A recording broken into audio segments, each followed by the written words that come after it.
नमस्कार साथियों, स्वागत है आपका एजुकेशनल चौपाल में।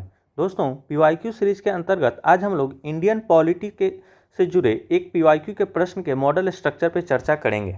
हमारा आज का प्रश्न है, भारतीय संविधान को अर्धसंघीय क्यों कहा जाता है? परीक्षण कीजिए। Examine why the Indian constitution is called quasi federal. यह प्रश्न शॉर्ट आंसर टाइप क्वेश्चन में पूछा गया था, जो कि 8 मार्क्स का था। तो इसमें आपको 120 से लेकर 150 वर्ड्स में अपने आंसर को लिखने होते हैं। तो अब बात करते हैं प्रश्न के उत्तर की। तो इसमें सबसे पहले हम लोग इंट्रो अर्थात भूमिका को देखते हैं। तो आप लोग इंट्रो में लिख सकते हैं, the Indian constitution is called quasi federal because it combines element of both a federal system and a unitary system with the central government having more power than the states.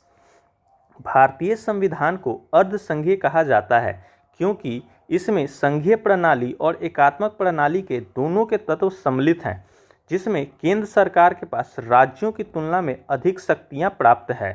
तो इसे आप लोग intro के तौर पे use कर सकते हैं इस प्रश्न में। अब हम लोग बात करते हैं प्रश्न के मुख्य भाग में। तो इसमें जो पहला हेडिंग देंगे वो है फेडरल फीचर्स अर्थात संघीय लक्षण, क्योंकि प्रश्न में बोला जा रहा है कि भारतीय संविधान को अर्धसंघीय क्यों कहा जाता है। तो इसके लिए आपको दोनों फीचर्स अर्थात फेडरल एंड यूनिटरी फीचर्स को बताना होगा। उसके बाद आप इसको कंक्लूड करेंगे। तो इसमें फेडरल फीचर्स की बात करें तो इसमें जो पहला पॉइंट आएगा वो है एग्जिस्टेंस ऑफ राज्यसभा, उच्च सदन की उपस्थिति।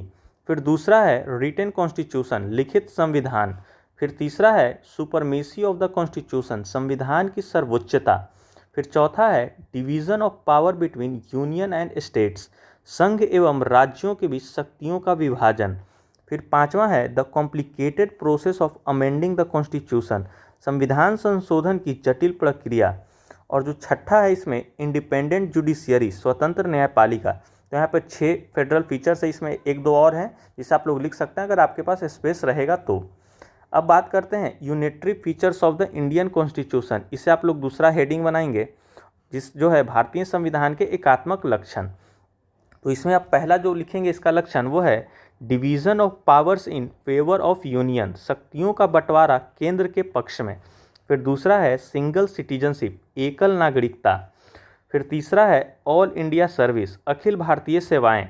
फिर चौथा है अपॉइंटमेंट ऑफ गवर्नर, राज्यपाल की नियुक्ति। फिर पांचवा है प्रेसिडेंट्स रूल इन स्टेट्स, राज्यों में राष्ट्रपति शासन। छठा है इंटीग्रेटेड जुडिशियरी सिस्टम, एकीकृत न्याय व्यवस्था। फिर सातवां है the right to the amend the constitution lies with the centre, संविधान संशोधन का अधिकार केंद्र के पास। तो ये कुछ 6 से 7 यूनिटरी फीचर्स है जिससे आप लोग लिख सकते हैं।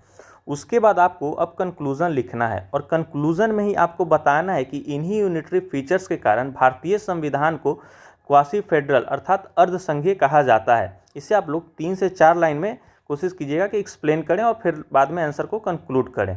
तो ये हो गया इस प्रश्न का मॉडल स्ट्रक्चर। तो मैं आशा करता हूँ कि ये आपको समझ में आ गया होगा। तो मिलते हैं पीवाईक्यू सीरीज के नेक्स्ट वीडियो में। तब तक के लिए धन्यवाद। जय हिंद।